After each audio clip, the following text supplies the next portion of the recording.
México lleva décadas buscando al culpable equivocado. Cada 4 años pasa algo. Un árbitro, un rival imposible, una jugada desafortunada, un gol que cambió todo. Y después de cada eliminación aparece la misma explicación. Tuvimos mala suerte. Pero hay una pregunta que casi nadie se atreve a hacer. ¿Y si después de tantos mundiales ya no estamos hablando de mala suerte? ¿Y si estamos viendo exactamente el nivel que tiene México? Porque cuando una historia se repite durante décadas, tal vez deja de ser una tragedia y empieza a convertirse en una realidad. Y si lo que voy a decir te molesta, perfecto, porque este video no trata de defender a México, ni de atacarlo, trata de responder una pregunta incómoda. ¿México ha sido realmente una víctima de la mala suerte en los mundiales?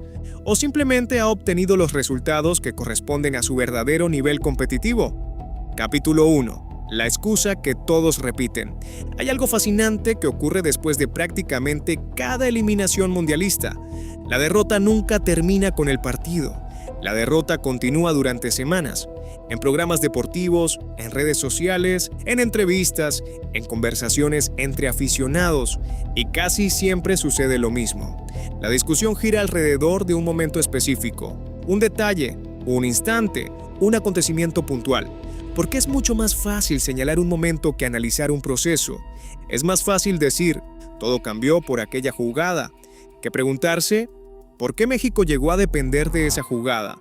Y esa diferencia es enorme, porque una cosa es buscar el momento donde perdiste, y otra muy distinta es buscar la razón por la que estabas en posición de perder.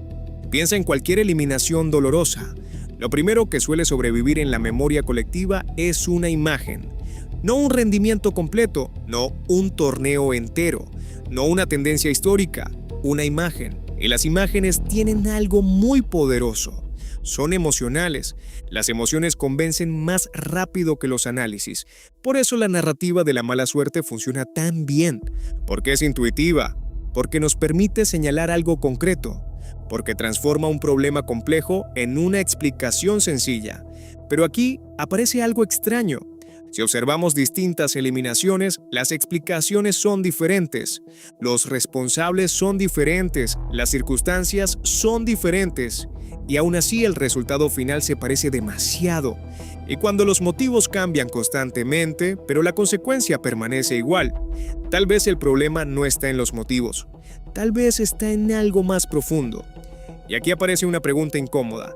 ¿Qué es más probable? ¿Que México haya tenido mala suerte una y otra vez durante generaciones?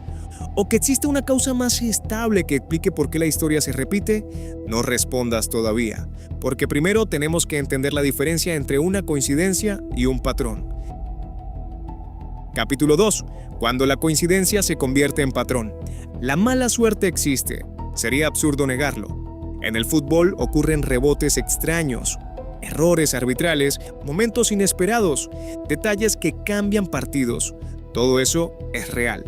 El problema es que la mala suerte funciona muy bien para explicar hechos aislados, pero funciona muy mal para explicar comportamientos repetidos. Imagina que lanzas una moneda. Si sale cruz una vez, no significa nada.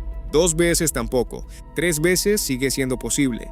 Pero si el mismo resultado aparece una y otra vez durante años, la conversación cambia. Ya no buscas una explicación puntual, buscas una explicación estructural.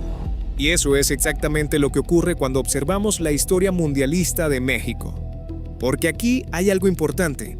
Las elecciones cambian completamente cada cierto tiempo. Cambian los entrenadores, cambian los jugadores, cambian los sistemas tácticos, cambian las generaciones, cambian incluso las expectativas. Sin embargo, el desenlace suele moverse dentro de límites muy parecidos. Y eso debería llamar nuestra atención, porque la suerte normalmente produce caos, produce resultados impredecibles, produce extremos, a veces muy buenos, a veces muy malos. Pero cuando una selección parece quedarse atrapada dentro de una misma zona competitiva durante décadas, empieza a parecer menos una cuestión de fortuna y más una cuestión de capacidad. Ahora bien, aquí aparece una objeción válida. Alguien podría decir, pero México ha estado cerca.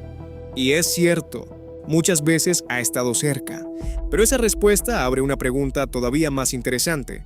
Estar cerca significa pertenecer al mismo nivel, porque competir y pertenecer son dos cosas diferentes. Y esa diferencia es justamente el corazón de este debate.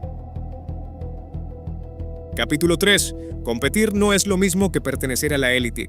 Creo que aquí es donde más aficionados se confunden, porque cuando alguien escucha, México tiene el nivel que merece, automáticamente interpreta, entonces México es una mala selección. Y no, eso no es lo que significa. México no es una mala selección, nunca ha sido una selección irrelevante. De hecho, ocurre exactamente lo contrario. México suele clasificar, México suele competir, México suele ser respetado, México suele estar presente. Y precisamente por eso el debate es tan difícil, porque estamos hablando de una selección buena, no de una selección débil, pero ser bueno y ser élite no son sinónimos. Piensa en cualquier ámbito. Hay empresas exitosas, y luego están las empresas que dominan mercados enteros. Hay atletas destacados, y luego están los que marcan épocas. Hay universidades prestigiosas, y luego están las que definen estándares globales. La distancia entre ser bueno y ser élite es mucho más grande de lo que parece. Y quizá ahí está el verdadero problema. Durante años hemos mezclado ambas categorías. Hemos asumido que porque México es competitivo, automáticamente debe aspirar a los mismos resultados que las mayores potencias. ¿Pero es realmente así? Porque las selecciones campeonas del mundo no destacan solamente por tener buenos jugadores, destacan por una acumulación constante de ventajas, profundidad, experiencia, formación, capacidad de adaptación, mentalidad competitiva, renovación generacional. Y cuando observamos quiénes suelen llegar más lejos de manera recurrente, descubrimos algo interesante. No es casualidad, las mismas selecciones aparecen una y otra vez. ¿Por qué? Porque la élite no se construye con un torneo. Se construye durante décadas. Y aquí surge una pregunta incómoda. ¿México ha estado más cerca de convertirse en campeón del mundo o más cerca de convertirse en el mejor de los que no pertenecen a la élite? ¿Por qué esas dos cosas no son iguales? Capítulo 4. El costo de creer en la mala suerte. Hasta ahora hemos hablado de si la explicación es correcta, pero ahora debemos hablar de algo todavía más importante. ¿Qué ocurre cuando una sociedad futbolística cree constantemente en una explicación equivocada? Porque las narrativas tienen consecuencias. Si una selección cree que pierde principalmente por mala suerte, entonces el mensaje implícito es sencillo. No estamos tan lejos. No hay que cambiar demasiado. Solo necesitamos que las cosas salgan mejor. Y eso puede ser peligroso, porque reduce la urgencia de los cambios profundos. Después de todo, si el problema es externo, ¿por qué revisar lo interno? Si el árbitro tuvo la culpa, ¿por qué cuestionar el rendimiento? Si el rival tuvo suerte, ¿por qué analizar las limitaciones propias? Si todo depende de pequeños detalles, ¿por qué replantear estructuras más grandes? Y aquí aparece una idea fundamental. Las explicaciones cómodas suelen ser las más populares, pero no necesariamente las más útiles, porque permiten proteger nuestra autoestima, nos hacen sentir que el problema no somos nosotros. Y eso resulta atractivo, muy atractivo. Pero la historia del deporte está llena de ejemplos donde el progreso comenzó precisamente cuando alguien dejó de buscar excusas, cuando dejó de preguntarse, ¿por qué perdimos esta vez? Y empezó a preguntarse, ¿por qué seguimos perdiendo de formas parecidas? Son preguntas parecidas, pero conducen a respuestas completamente distintas. Capítulo 5. La conclusión incómoda. Volvamos al inicio. Volvamos a esa frase que aparece después de cada eliminación. Tuvimos mala suerte. Después de todo lo que hemos hablado, la pregunta ya no es si la suerte influye. Claro que influye. La suerte influye en todos los deportes. La verdadera pregunta es otra. ¿Puede la suerte explicar décadas enteras? ¿Puede explicar generaciones completas? ¿Puede explicar patrones que sobreviven a entrenadores, futbolistas y estilos de juego? Y cuanto más analizas esa posibilidad, más difícil resulta sostenerla. Porque la mala suerte explica partidos, pero rara vez explica historias completas. Y la historia de México en los mundiales ya es demasiado larga para reducirla a una colección de accidentes. Tal vez por eso la conclusión resulta incómoda, porque nos obliga a abandonar una explicación que nos hacía sentir mejor. Tal vez México no ha sido víctima de una maldición. Tal vez tampoco ha sido víctima de una conspiración. Tal vez simplemente ha ocupado, durante décadas, el lugar que su nivel competitivo le ha permitido ocupar. Y si eso es cierto, entonces el problema cambia por completo. Porque si todo fuera cuestión de suerte, bastaría con esperar al próximo mundial.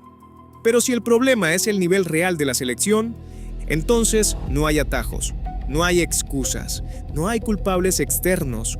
Solo una pregunta, la misma pregunta que hemos evitado durante años. ¿Queremos seguir explicando por qué México pierde? ¿O queremos entender por qué todavía no es mejor?